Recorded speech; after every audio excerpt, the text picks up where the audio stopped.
nós na tela a linda Guarapuava, seus 23 graus, direto lá dos Campos Gerais. Como é bonito ver o Paraná na tela da RIC e como é bom ter a sua companhia onde quer que você esteja, aqui em toda a região oeste, sudoeste do Paraná. Manda mensagem pra gente, conta aí de onde você nos acompanha. A gente adora saber até o nome do seu bairro, o nome da sua rua, vai participando e interagindo aqui com a gente. Agora vamos falar de empresas. Você já reparou que algumas empresas conseguem vender muito mais do que as outras? Mesmo oferecendo, às vezes, o mesmo produto, o mesmo serviço, o segredo nem sempre está no preço. E é sobre isso que a gente conversa agora com o João Fernando, que vai compartilhar aí uma bagagem imensa que ele tem aí nessa área dos negócios para a gente entender um pouquinho desse tema. Seja muito bem-vindo, boa tarde. Boa tarde, Débora, boa tarde a todos que estão nos acompanhando aí no Ver Mais. Eu quero saber mais dessa sua história, porque para falar de vendas, para falar de gestão, para falar de negócios, você tem know-how porque passa por essa jornada. Conta um pouquinho dessa história pra gente. Então, foi legal que a gente estava conversando um pouquinho antes aqui, falando sobre isso, né? Que eu sou um cara do mercado, eu sou um cara que estou há 26 anos no mercado, realmente no varejo, na indústria. Também atuo no mercado financeiro há mais de 15 anos, né? Então, eu sou um cara, digamos, aquele vendedor raiz, né? Aquele cara que realmente está na prática, está na lida, está no dia a dia ali. Aprendeu fazendo mesmo. Isso aí. E isso faz bastante diferença hoje no mercado, né? E quando a gente fala desse tema, eu acho que assim, não tem um ponto-chave que faz uma empresa performar, outra empresa não performar, uma empresa que quebra, outra empresa que não quebra. Mas tudo se resume em uma coisa, voltar lá no passado. Mas antes de voltar, eu queria contar uma história para o pessoal aqui. Em 2014, a Microsoft, ela estava passando por apuros, né? Uma das grandes empresas mundiais aí.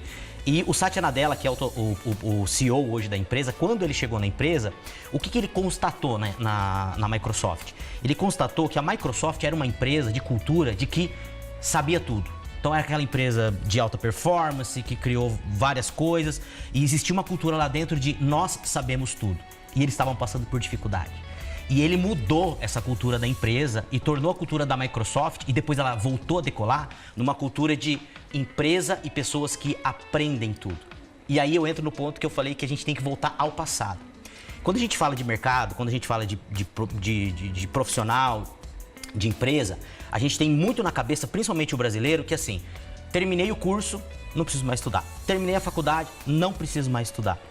E o ponto central de empresas que performam, empresas que não performam, são aquelas empresas que acham assim, eu já sei tudo, sempre foi assim, e aquelas empresas que performam, que pensam assim, não, nós precisamos aprender tudo, porque o mercado hoje, ele é muito rápido. É muito mais rápido do que nessa temporada que você mencionou aí, 2014, se a gente volta para 2007, com a questão da Apple também, são tantas histórias e tantas empresas.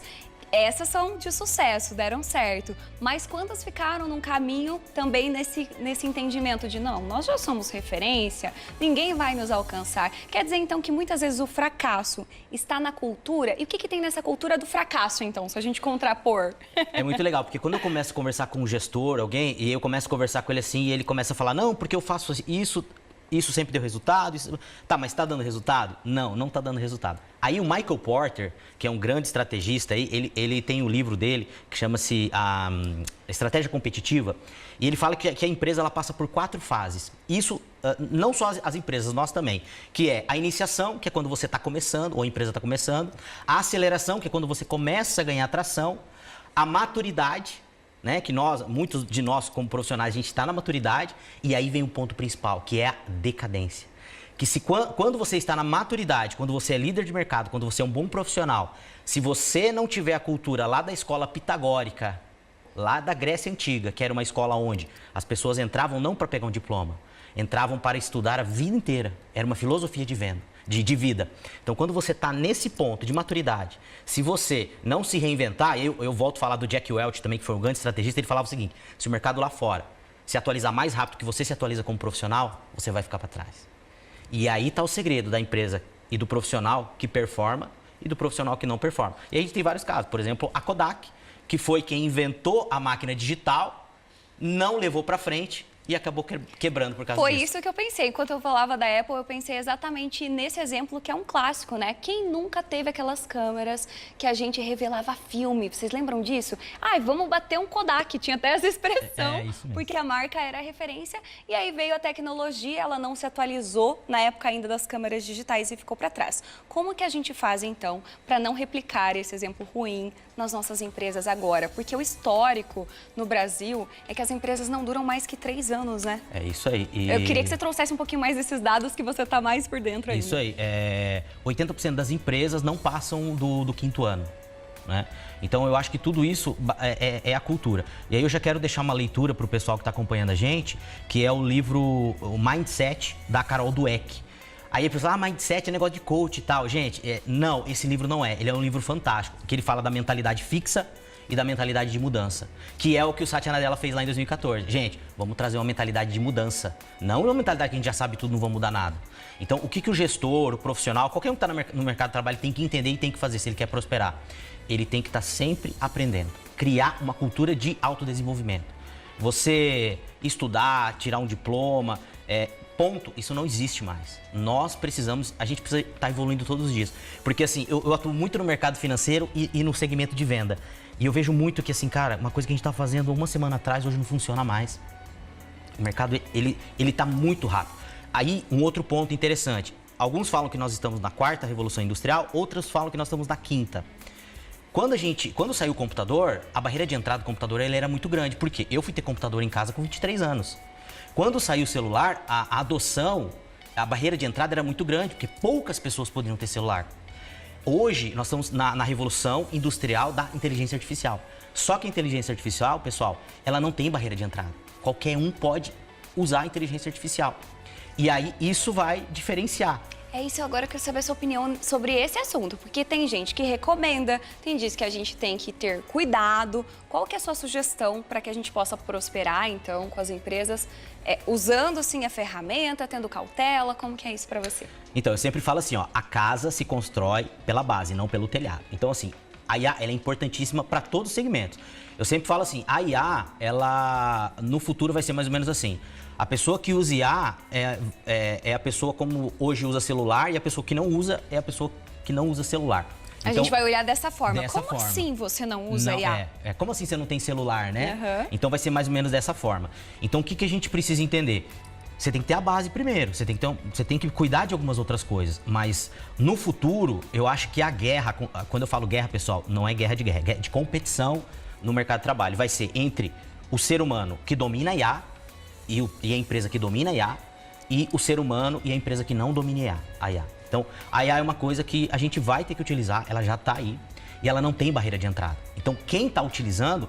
Ontem eu estava jantando com um amigo meu, que é contador, e a gente falando sobre isso. Falou, cara, hoje o meu dia tem 36 horas. Por quê? Porque a IA me dá muita produtividade. Então, tem que usar a ferramenta a seu favor, mas se você não souber controlar ou coordenar essa IA também, você não consegue tirar os melhores resultados, porque ela vem para potencializar aquilo que nós já temos. E aí a gente volta ao início dessa conversa. Conhecimento, essa busca por atualização de informação, estudando sempre. E aí eu vou dar uma ótima recomendação para você, que é acompanhar no Instagram o João Fernando aqui, e vou deixar para você o recado para quem está em casa ainda meio perdido, talvez pensando em ir para esse ambiente empresarial, por onde a gente forma essa base. Eu acho que assim, os clássicos eu gosto muito, porque é bíblico, né? Nada de novo se faz embaixo do sol, tudo se repete. Então, gente, estuda a Bíblia, estuda a filosofia estoica. O que você puder estudar de clássico, estuda, porque isso ensina muito a gente. E eu sempre falo, né? As nossas oportunidades são do tamanho do nosso conhecimento. Quanto mais conhecimento você tem, mais oportunidade você vai ter. E bons relacionamentos também, estar em ambientes que te proporcionem, porque às vezes uma conversa vai te levar para um outro nível, para um outro...